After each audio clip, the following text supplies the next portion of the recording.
Welcome to Beyond the Bubble podcast, featuring monthly talks and updates on Viking men's basketball, where they're at and what they're up to.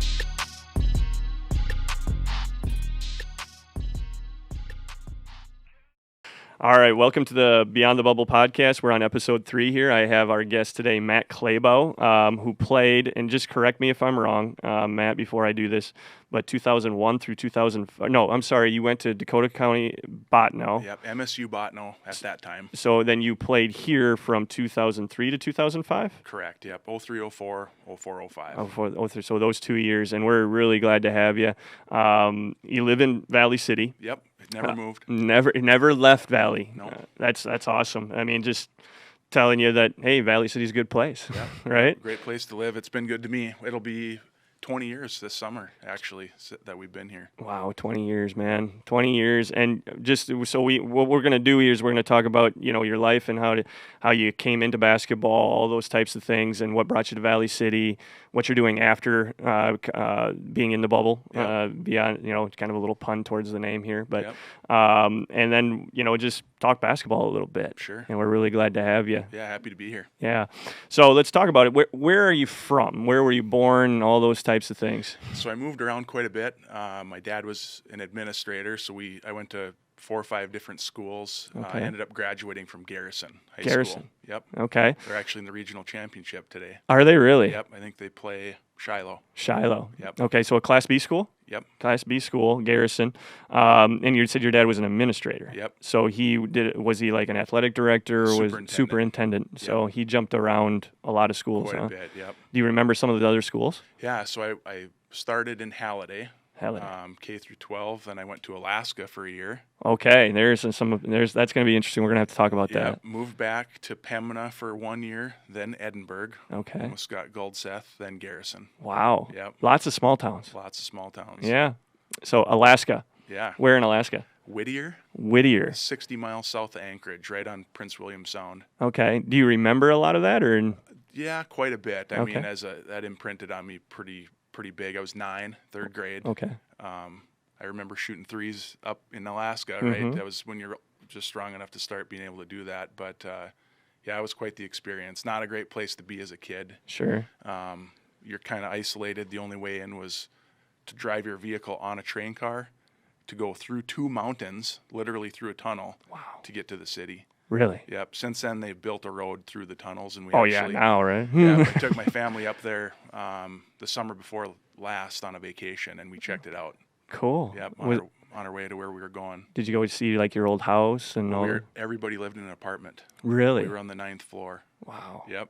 How did you deal with the seasons there? Like, I know it's like certain parts of the season it is dark 24. It's the worst part. Yeah. Yep. Absolutely terrible.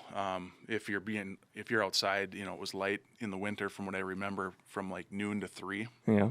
You're in school. Okay. There was a tunnel from the apartment to the school because they had like 100 inches of snow every year. Wow. So they had to build that to just be able to get around. Wow. Yeah. I know my wife, she's watching this one TV show right now, and I think it's Life Below Zero. Mm-hmm. And it's a lot of Alaska area, Arctic Circle type things, and that's what I'm thinking about Yeah, right now. yeah. I don't think that you had to deal with those things, but like, No. man, it's different up there, man. It was good to get out of there. Yeah. Yeah. So basketball-wise, do you remember basketball up there? Did you play like in anything when you were 9? No, there was nothing organized. We just messed around in the gym. There was a high school organized team, but it wasn't good basketball. Yeah. No. A little different. Yeah. If you see somebody in the big time, from Alaska, it's pretty. Duke had a guy. Yeah. Was Carlos Boozer from Alaska? No, it was like I don't remember his name. I think I know. It was called the Alaskan Assassin. Yep, he went to Duke. Yeah, and he was a guard. It started with a T. I know exactly who you're talking about. Back in, you're about the same age Yep. as me, and those were Trajan Langdon. Yeah, those were some of my favorite teams to watch back then. Yep. Everything's changed now, where Duke plays a little bit differently, and all the McDonald All-Americans, all that stuff. But like, I remember Trajan Langdon. Yep. Yeah. Very rare to see guys come out of Alaska was my point. Yeah. So, but No, very good. So then you came back to North Dakota. I'm guessing your dad's job again. Yep, actually moved back. He got me out of there because it was brutal. Lived with my grandparents. Their neighbor was the 5th and 6th grade coach. Okay. It was a female coach for our youth, and I played on the 5th and 6th grade team as a 4th grader. Okay. That's kind of when it all started. Were you tall? I think kind of, yeah. In 5th and 6th grade, I was a little bit taller. Junior high was a late bloomer, and some kids caught up and shot past me. And then my freshman year, I shot up to 6'3". Sophomore year, 6'6", and then I actually grew an inch after high school. Did you really? Yep. You guys are so lucky. I think I got smaller. Well, cool, man. So let's go back to your high school, in your career at Garrison. That's where obviously you finished and all those things. Yep. So when did you start playing varsity basketball? As a sophomore. As a sophomore? Yep. How big were you then? 6'6", you said? I was 6'6". Yeah, Okay. pretty thin. Maybe 170 pounds, I would say. Okay. And just kind of started to grow into my body. Pretty late bloomer. Okay. And had a pretty good amount of success as a sophomore. I was all district. Yeah. Yep. And then move into your junior year. How did things progress? Pretty good. We were a contender, I would say, for regionals. Okay. Had a real good senior class above me, real senior heavy that year, and then me pretty much. Yeah. And once those kids graduated, it was a big reset for the program. Yeah. It was me and a couple guys, and then actually our second leading scorer that year was a freshman. Okay. Just to give you an idea. So your senior year. Yeah. Your senior year was a tough one. Yeah, we were good. You're we were good. contenders, but there were some solid teams. Shiloh Christian, Standing Rock. Actually, Wilton went my senior year. Okay. They had 5 seniors. Yeah. Yeah. Senior veteran leadership, right? Yeah. Matters. Class B's tough. Yeah. You can't lose any games. I think that's going on right now, isn't it? Or no, you said the regionals are happening, so Class B is next week. Correct. Yes, that's right. I think today is actually Class A. They start I today. think you're right. Yep. It And is. well, I know it is because I'm on the road here in about 2 hours heading over there. Yep. But yeah, Class A starts today, and then the B, they call it the B, right? Yep. Like that's I don't ever want to disrespect the Class B or anything, but I know it's a very big religion around North Dakota, It the is. B, Yep. and I think it's up at Minot every year. I'm not sure if they're doing that again. Are they? I think they rotated. It's Are they usually Bismarck rotating or it? Minot, I'm pretty sure. Okay. Yeah. So maybe it's in Bismarck this year because Class A is over in Fargo. You're correct. Yeah. So I got to probably look that up and make sure that I'm correct for next week. Yeah. Yeah. But good. So, Garrison, good place to go to school, all those things. You said you lived with your grandma or your grandpa? Well, just my 4th grade.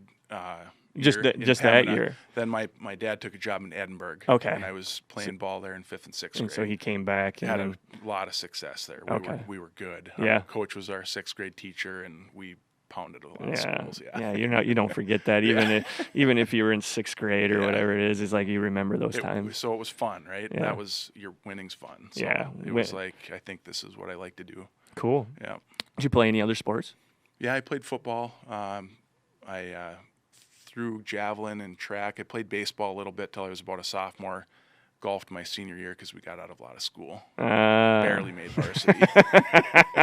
So I always got matched up against the freshmen from the other schools, and he just kicked my butt. Really? Yeah. In golf. I like that though. You got out of a lot of school. Just that senior. I'll never forget my senior spring. There's just classes and all those things. I think I was in a wildlife management class, and I enjoyed the class, and I actually cared about what the content was. But I think we cooked on the grill like every other class or something of like some fowl that somebody killed and brought it in. That's perfect. Sorry, I mean PETA and all that stuff right now, but yeah, I'll never forget that. Anyways, we'll get off of me, but so after high school, decided to go to Dakota College at Bottineau. I'm sorry, Coach Sorby. If you're up there, I keep on messing that up. But go to Bottineau. Yep. What brought you to Bottineau? Well, maybe rewind. So college basketball wasn't on my radar. Really at all. Okay. Again, had some success, but I wasn't thinking that far ahead. I was one season at a time. Was actually thinking military. Oh, okay. And was pretty close to making a decision, and it was having a really good senior year. And I knew I had some attention, had some coaches showing up to games, getting interviewed by the local media. Mm-hmm. So I wanted to entertain those offers because I thought maybe that sounded like something I wanted to do. Mm-hmm. Minot State was after me pretty hard. Okay. But at that time, I kind of thought wildlife management was what I wanted to do. I was working seasonally at a refuge out there, Mm-hmm. and really enjoyed that, and saw what the adults were doing, and I thought, that's what I wanted. And Botno, made as good of an offer as Botno could make, and I kind of knew I'd probably contribute right away and not have to be part of a process to redshirt and get better, and I could go play right away. Sure. So yeah, that's what I did, and had a really good career in Botno. Yep. And then got a lot of attention coming out of JUCO. Okay. So how close was Botno to Garrison? Probably a little over 2. So it was in your area. Yeah. Okay. Yep.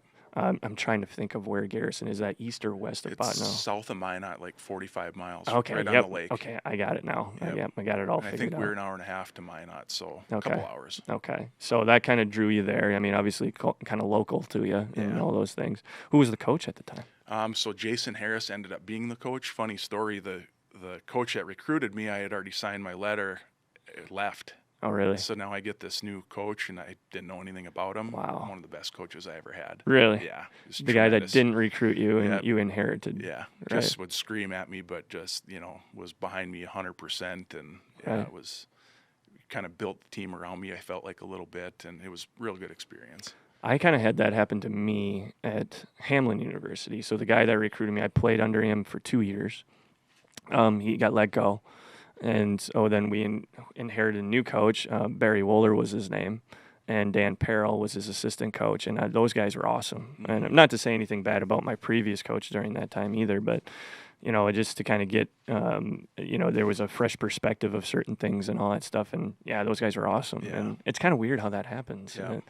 The guy that didn't recruit you, actually pushes you a little bit harder because he didn't recruit you kind of in certain ways and expects these things. I mean, it just worked. Yeah. And it was just better. Yeah. So I remember him being a good game manager and, set up a lot of stuff and helped me kind of in that transition period after JUCO. Yeah. Kind of, from what I remember, tried to kind of help guide me and give me some advice on what to look at. Sure. And you don't know what you're doing at that age, Mm. So Yeah, I wanted to win, that was, and then the money was important too. yeah. So I don't think I know what I'm doing now.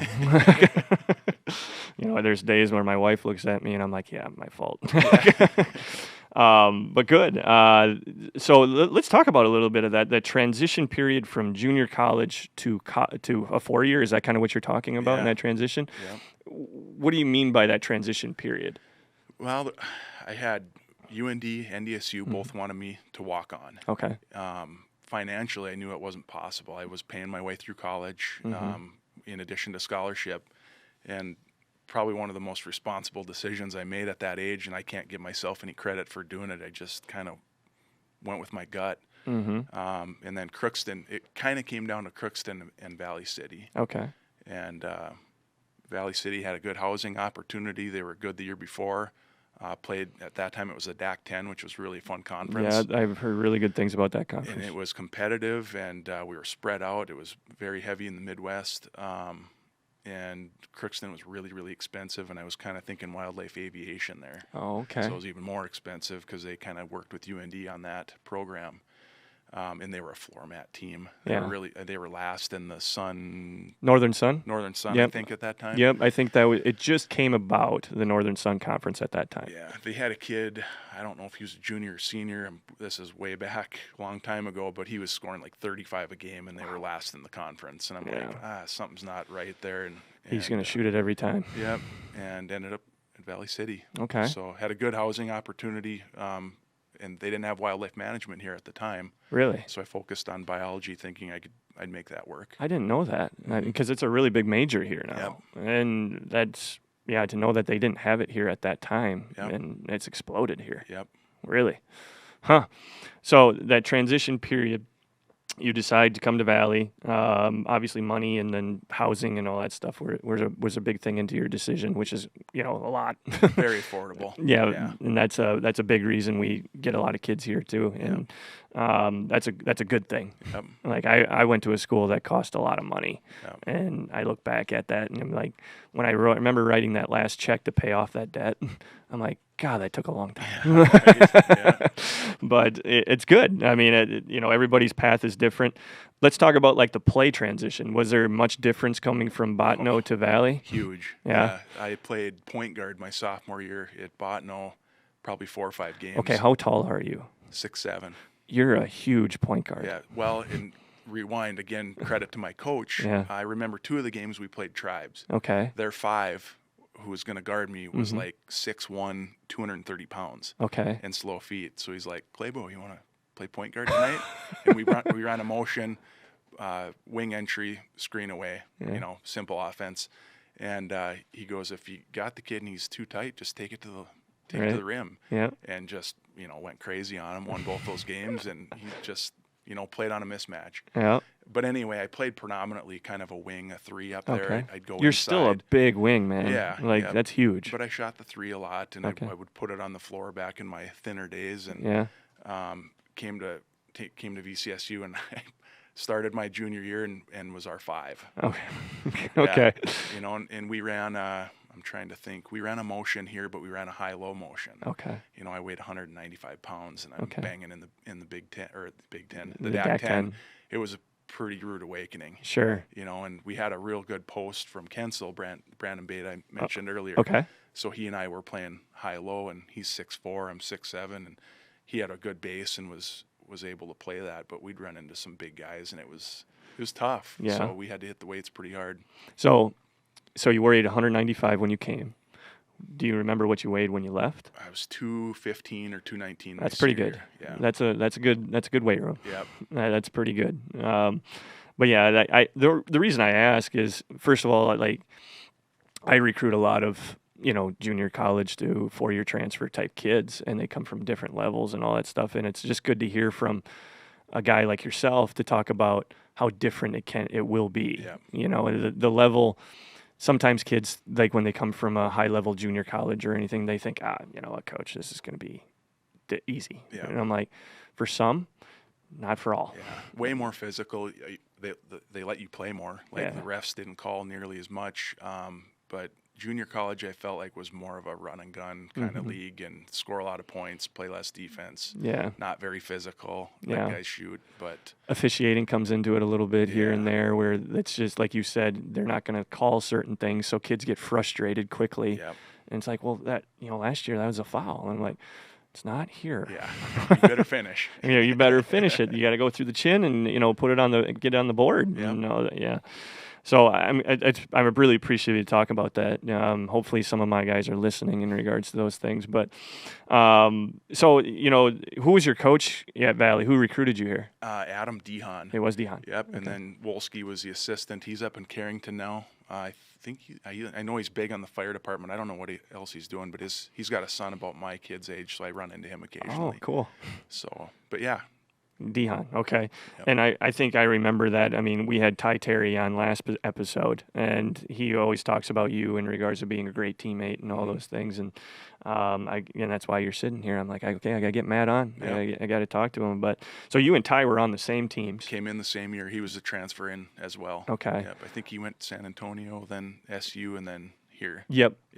And did he go to? Yeah, you said NDSU. Yep. You said that. Yeah. And now he's the head men's basketball coach at Yep. Valley City. How old is do you have a son coming up or anything like? Or your Yeah, children? Or? He's my son's 14 and a daughter that's 11. Okay, so he'll probably play under Ty if Ty lets him. I'm looking at your studio guy here that coaches my son in wrestling. Oh, he's a wrestler. I am sorry. Sorry. Yeah. I thought I would put 2 and 2 together there, that maybe your son was coming up through the ranks I there. get a lot of grief about it. Yeah. Oh, yeah. Yeah. But Is he tall? He's tall. Yeah, he grew this year. He's like 6'1" Okay. already and 14. But Wrestling's fun though. Yeah, and he's had some success, and I'm going to support him in whatever he wants to do. My dad played college football. Yep. And he saw the writing on the wall for me and didn't push his agenda and Yep. sent me to camp and whatever I wanted to do. So Well, good for you. Yep. It's good. So your dad played football, college football. Where'd he play? Mayville. He was a Mayville. Okay, sorry. Yeah. So when he saw you go to Valley, How did he think about that? Totally fine. He was good. Yeah. Okay. He wasn't that proud. Okay. Yeah. All right. Cool. Well, so Beta's dad played college baseball at Mayville and was a classmate of my dad's. oh, really? Yeah. Oh, wow. Small world. It's very well. Yeah, I see that a lot in North Dakota in regards to like the amount of connections that you have between different colleges, and that's why the rivalries really exist at certain times, because it's just a heated thing. Yeah. And either you went to Valley, Mayville, Dickey, or Jamestown, and you're just like, okay, why are you going? Why are you wearing orange, or why are you wearing blue, or what? It's funny. Yeah. It's good to hear all those things, though. Sure. It's awesome. Now, I'm just thinking, are you related to somebody from Fargo with Klabo too, that name? So Mason playing right now. Yep. Yeah. So his dad's Darren. Okay. They're distant relatives. Different relatives. Okay. But Darren played on those real good Mayville teams in the 90s. Okay. Yeah. So the Klabo name I know is big in North Dakota right now because of Mason's name, Yep. and he's going to be a high-level recruit, it sounds like. Bad injury this year. Yeah. Crappy break, it sounds like. Yeah. Meniscus, I think I heard. Yeah, but I think he'll be back. Yeah. And he's a good player. Yeah. That's the best way to describe it. And I don't know what level his recruitment is or anything like that, but I was trying to put two and two together with the Klabo name. Yep. I was like, that's a big basketball name around here right now. So I'm a couple. I think Darren graduated high school in like 96 or 97. Cool. So okay, well, cool. So let's talk a little bit about the career at Valley. How did you feel it went? I thought good. My junior year was an interesting year. That probably wasn't the best experience. We ended the season with 7 or 8 guys. Okay. One of the assistant coaches had to come in and fill in for a practice body, and we had some football guys come in and fill in. Things happened. A couple guys had quit, and college happens. College happens, and sometimes kids don't like their playing times and all those types of things. And it's just, no one gets away from it. Look at the University of Alabama this year in regards to what the problems they have, and they're number 2 in the country. Yeah. There's always something. Yeah. So big reset button for us going into my senior year, Ty's senior year. I felt like I don't remember how we did it, but maybe it was an unspoken level of commitment. We just said, that year's behind us, let's go. We knew we had talent, and we bounced back. We started off that year on fire. I think we were 5-0. At that time, I feel like it was one of the best starts in program history. Okay. And we ended up finishing kind of middle of the pack, and I think we were right around 500. Okay. Had a pretty good schedule. We knocked off Sioux Falls. They were ranked like at home before Christmas. It was like 52-50. Yeah. Just a gross game, but they were ranked like 5th in the country, and they were NAI D1, I believe. There was a separation. There probably still is. Say that again. So was there an NAI? There was 2 divisions. Yep, there 2 was, and 1? Yep, there was. And then we all just combined 3 years. Okay. This is the 3rd year, I think. We're all NAI Division 1 now. Okay. So back then it was Division 2 and Division 1. Yep. Okay. I feel like Valley was 2. Yep, and Valley I think was 2. Sioux Falls was 1 and ranked 5th. Okay. So it was a huge win for us. We knew we were good. Okay. And, I'm trying to remember who was real solid that year. That's bad. I don't remember. That's okay. Yeah. That's good. You don't have to remember No those national tournaments or anything for us, but we competed every game. Yeah, it's good. I remember the South Dakota schools were both solid. Rapid Well, City. and the DAC 10 was just loaded, man. Yeah. Like, that's what I remember. Like, I go through it at times. I'm like, God, that DAC 10 was a really good conference. And Mary and Minot were both in it. Yep. That's crazy. Yep.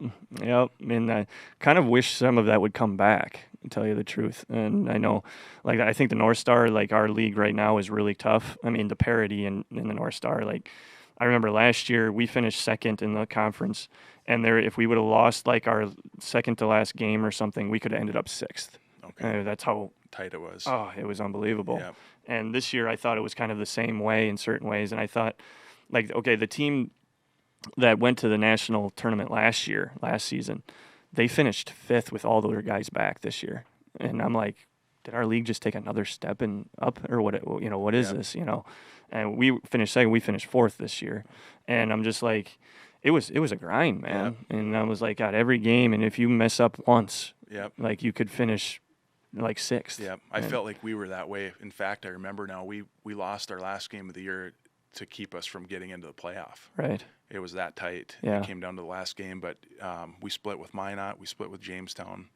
We never lost to Mayville when I played, ever. Good. Keep on saying that one. They got really good after I left. But, Jeff Brandt was a big name UND. He transferred to Minot his senior year, and we ended up beating them at home. They Cool. were a good team. Yeah. So I bet you the crowds were awesome. they were awesome. Yeah, we had pretty good crowds that year. Yeah. Well, cool. So great experience at Valley. We have to talk about life after Valley. Obviously, you still live in Valley. Yep. But how did that come about? Like, I know you were looking at it. I had a conversation with you yesterday before we came on here today.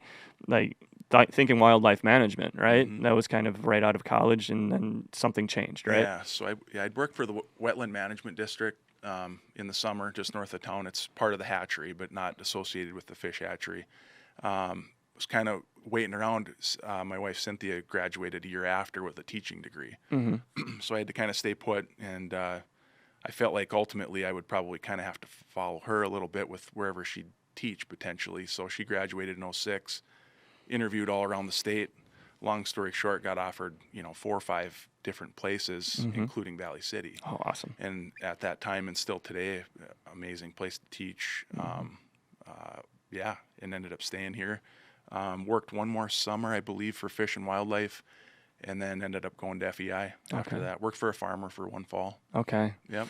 So, when you made the transition from going from, like, say, wildlife management for a career to FEI, how was that decision? Were you okay? Like, was it hard, or This is how old I am. Jobs ND, I think it's called now, but there used to be like a job service website. Okay. And I thought maybe I'd be okay at sales. I don't mind talking and not scared to talk You're good to at people. it. And saw an ad posted and it said, "Do not contact employer directly, send in resume," or whatever. Okay. So I walked in and contacted the employer, and I still remember Jim Breckheimer met me at the door and asked if he could help me, and I said I was inquiring about the job, and he brought me back to the president at that time, and we talked. And turns out the president, who I didn't know well, and we have a great relationship now. We've worked together he's retired. 20 years, right? Yeah, about 15 or 13, 14 maybe before he retired.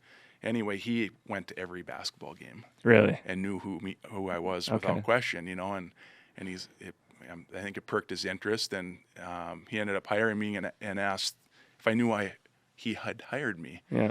And I said, "No, I don't. I have no sales experience. I'm pretty green." And he goes, "Well, I think you'll be aggressive and you won't take crap from anybody." I'm like, probably true. So, no, it's worked out really well. Good. Yep. Do you mind talking about what you do with FEI or any of those things? Sure, yeah. I'm the vice president of our fertilizer division. Awesome. We've got 4 locations across the upper Midwest, and we sell fertilizer parts and equipment to ag retail locations. Okay. So Cenex, CHS, Nutrien, Helena Chemical. Okay. Directly heavy ag related. Yeah. So you help out the process of us eating. Sure. The best way to describe it. Our company motto, or whatever you would want to call it, I can't find the word, is helping or delivering solutions to help feed and fuel the world. Sure. Yeah. Yeah. When I think about all that, so my dad is I grew up around your type of industry. My dad is a auctioneer / real estate agent. And You've had him at the auction. Yeah. Yep. It's always I grew up at the auction, and that's what it was. But I always remember dealing with farmers, and like he would talk about all the things that you're talking about because he would sell land. Sure. And the amount of fertilizer, all these types of things. And so I'm really appreciative of your type of industry because I know how important it is for us to get our food. Yeah, for sure. And then COVID, I don't know if you guys had a lot of problem with COVID or anything like that, but like just to know the shortages that were starting to happen and all that stuff, I was like, this is a problem. Yeah. And it can go like that. Yeah. Glad it's over. Right. Or somewhat over. You're still probably dealing with certain things with it. Yeah. Whether you're trucking or whatever it might have been. And supply chain stuff. Yeah. And that was so surprising on that.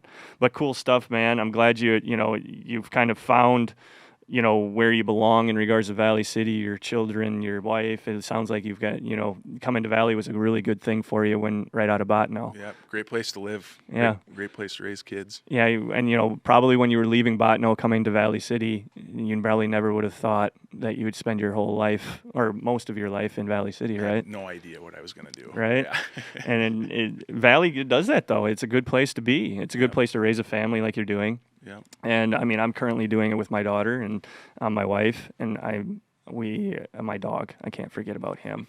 We're actually adding a dog tomorrow. Uh-oh. Yeah. Ooh, so we're gonna see how that operates with the old guy. Yeah, you're gonna have to figure that out. But I do want to talk about. Oh, and I do want to bring this up for you here real quick. But just making sure that if you want to share my screen, Mitch. I got your FEI website up there. If anybody's listening or anything, you can always look them up and talk to Matt, right? Yep. Look Matt up, and if you need any fertilizer equipment or any of those types of things helped out, there you go. It's right on FEI and right in Valley City. Yep, appreciate it. No problem there. I also wanted to talk about, before I let you get out of here and get back to work, you do have some records.